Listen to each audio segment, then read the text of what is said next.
Hey, Coach. Good to see you. Thank you for the time. You bet, Bobby. How you doing? Hey, pretty good. I do want to go back a year or so. We were working out with Cooper Beebe when we were up there with you guys. You keep up with Yeah, Cooper at all with the Cowboys? absolutely. He's come back for at least two games, but no, probably weekly. We send a text back and forth. Super proud of him being the starting center in the NFL. Man, crazy too, because and Cooper and I follow each other on Instagram since then. And when he was drafted, obviously super pumped for him. But the transition, and maybe you could add a little to this, the transition, because he did not play center for you, but now he's playing center with the Cowboys. How hard is that to do on the offensive line? It's really hard, but the fact that he played all four positions, but that I think lent himself to understanding all the positions and knew that he could because he was the guy that communicated all of our checks and adjustments and IDs and stuff anyway. And all along when he was here and continued to get better and better, people kept asking us, "Do you think he can be a center? Do you think he can be a center?" Well, yeah, we did from a mental side of things. Now, from a physical side of things, he just had to put the time into it, and obviously he did that because to make that transition and be named the starter by week one was pretty remarkable. So teams were reaching out to you to ask if you thought like his mental capacity was that of a center. So was it his size? Like why were teams looking at him as a center? All the fact that he's not 6'6" and 6'5" and stuff. He's I don't know, what is he, 6'3.5", 6'4", and they knew he would be an interior guy somewhere. And the center position is so valuable, so hard to find that when you have somebody with the acumen that he has of understanding the game and understanding defensive fronts and being able to communicate, I thought it was going to be a natural for him to be able to move inside there. Then he just had to, work on the physical side of getting the snaps and movement. And I knew he could do it because he's such a great athlete too. Is there ever a time with a player when you will modify a bit of how they play or what they do for the next level, even though it may not be completely advantageous to what you're doing right then? Not completely, but I also have a responsibility to give these guys the best opportunity to have success at that next level. And if it can fit with what we're doing as a team, yes, absolutely. We had a guy that actually started for the Bucks the other night named Josh Hayes. He's a safety slash corner, and I had him at North Dakota State, and he was a corner. And then we got him out of the transfer portal to come here, and he assumed he was going to play corner. And I said, Josh, we're going to play you at safety here. A, it's going to help us be a better team, but B, I think it's going to market you better in the NFL because you're not a 6'3" guy that's 215 pounds. That's a corner that a lot of the teams are looking for. Josh is a 6 foot, 195-pound kid. And I said, if you can cover slot guys, you're going to have a place in the NFL. So is it not only going to help our team, but it's going to help your draft status. And they ended up getting drafted maybe in the fourth or fifth round by the Bucks. And I think he's in his third year now, and now he's a starter for him. But his ability to move and showcase what he could do as a safety rather than a corner helped us as a team and helped him in the draft. What's Avery Johnson like as a dude? Gosh, he's awesome. He's so much fun to be around. He's the unquestioned leader on the offense, but he's very confident, has some swagger, but he's not a cocky kid. He's a guy that the room lights up when he comes in, but he doesn't want that. If that makes sense, he doesn't want to be the center of attention. He's just always going to be. Some of it is his hair, right? He's going to be the center of attention because of his hair, but he's a very humble, driven kid. That what people don't see about Avery is all the things that he does in our community for youth, for disability children, for people in need. I know he's helping a principal back home that was diagnosed with cancer of raising money. Those are the things that he's not putting out on social media, but maybe should be emphasized a little bit more because it's not just about the football. The football is just a very small part of his life. When you look for a leader, like what are those qualities?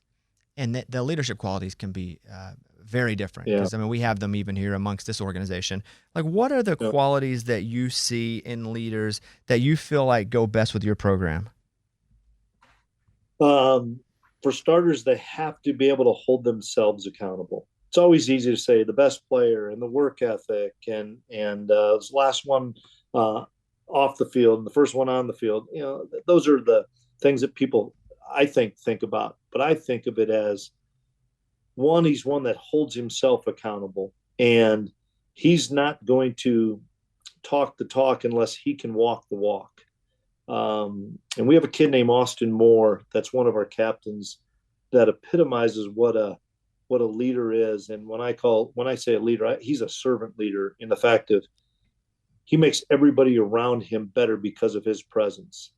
And the best leaders are ones that really don't care if at the end of the day we're going to be best friends for the next 40 years. You're going to respect me because I'm going to hold myself accountable, but I'm not going to be afraid to hold you accountable. And, you know, in our sport, in college, kids have 3, 4, 5 years to make a legacy. And you can make a ton of friends, and you're already going to make a ton of friends. But the only way you're going to make a legacy is if you have success. And the only way you're going to have success is by holding your peers accountable. And that's what I find in the best leaders is they can hold themselves accountable, they can walk the walk, but they are not afraid to call out their best friend, not afraid to call out a teammate that is maybe equally as talented. It's easy to call out the guys that maybe aren't as good or don't do things the right way. But when you can call out the other best players and they respect you for it, that's the best sign of leadership. I'm going to get in the weeds a little here because I respect your entire career as a coach and what you've built at every level. But I want to talk about practice tape. So you're at practice, you're doing what you do, you're CEOing, you're making sure the Yep. macro things are done right. Do you ever get on and watch some tape and see somebody that maybe you did not know was competing at a higher level than maybe you wouldn't have caught if you didn't see it on tape? 100%. I do it every day.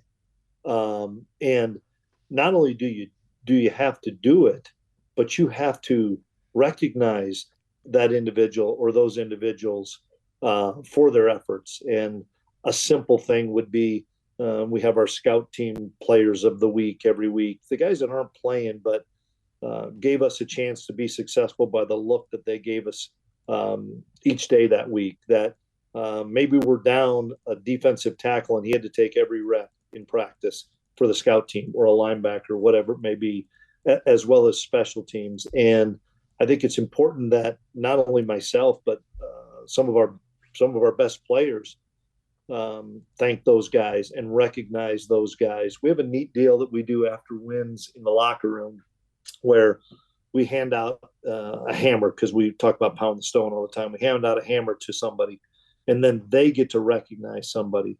And oftentimes it's a defensive lineman that is recognizing, hey, scout team offensive lineman, so and so, or scout team wide receiver as a defensive back. Thank you for pushing me this week, man. You made me better. But I think you have to recognize those guys, and they have to know that they're a valued part of your organization and program. I want to ask you about your dad for a second. What do you think you've taken from him, even if you don't realize until you got older that you had, like as a coach?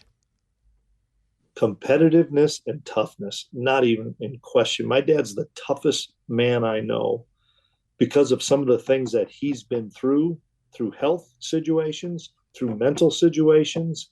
I probably caused some of his mental anguish at times, but he's the toughest guy I know, and he's never going to um, let somebody else know that something's bothering him. I probably don't do as good a job of that. I don't do as good a job of that. I wear my heart on my sleeve a little bit more than my dad ever did, but that's a different era too.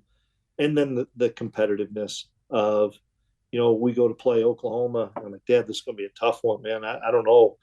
My first year, we don't know if we're on the same field as these guys. And BS. Yeah, you are. But you got to convince your guys of that. You got to make sure that your guys know that you believe in them, that you are a better team. And if you all come together and you play your tail off with each other, You got every bit of opportunity to beat a team like that. And so he's still at 85 years old, the best armchair quarterback I have. Does he text you at all, and does he use emojis? No, my dad wouldn't use an emoji ever. But he'll text me, but I always know I'm in trouble or he wants to talk to me when he either leaves me a voicemail or sends me a text, and it starts with Christopher. Oh, full name. He gets you with the full name. Yeah, dang. Yeah, Christopher, why don't you give me a call? Big 12's new this year. Like, yeah. You know, a lot of new teams having to go to new places. How has it been with the new Big 12 for you guys? It's been a really neat experience. I think it's phenomenal for fan bases. I got to be honest with you, the travel sucks. Yeah. Right. I mean, but we knew that, but we had to progress in our league to keep up with the Joneses. So the travel has been not a whole lot of fun because we're kind of like, we're the old Pac-12 at night. Now we're the Big 12 at night. So go to BYU and get home at 6 a.m, which was a great environment. So much respect for Kalani Sitake and what he's done, and they've deserved all the recognition they're getting. But what a great environment that was. Going to Colorado, Coach Prime's done a phenomenal job there. That place was electric. We found a way to sneak out of there with a win, but it was a cool environment and a beautiful setting, and it was fun. You know, we've gone to some of the other ones, and we have a few more teams in this league that we haven't played or seen for a long time here. And I think it's healthy for college football. The only thing I don't like about when you say the new Big 12, the new Pac, or the new ACC, the new SEC, all these new leagues, the only thing I don't like about it is I don't know if we're going to truly get a true champion when not everybody plays each other. And I don't know if in the Big Ten, the top teams play each other all across the board. Maybe they do. I don't pay attention to enough schedules, but you know, Iowa State doesn't play BYU. Well, nobody knew, but those two are the better teams in the league. We don't play Texas Tech, and Texas Tech and us are up towards the top of the league. And I know that that's part of it. We just can't control that, but that's something that I wish we could get rectified a little bit. Yeah, the SEC is doing that too, where they, you know, were East and West until this year. But it almost makes more sense because of that, right? I mean, in inequality in schedule to put the divisions again, because at least the entire division could play each other and the two winners could play each other. So almost it's like you're reversing to go forward, because you're right. There are advantages for certain teams every year, and there will be, and that will be something you constantly have to face.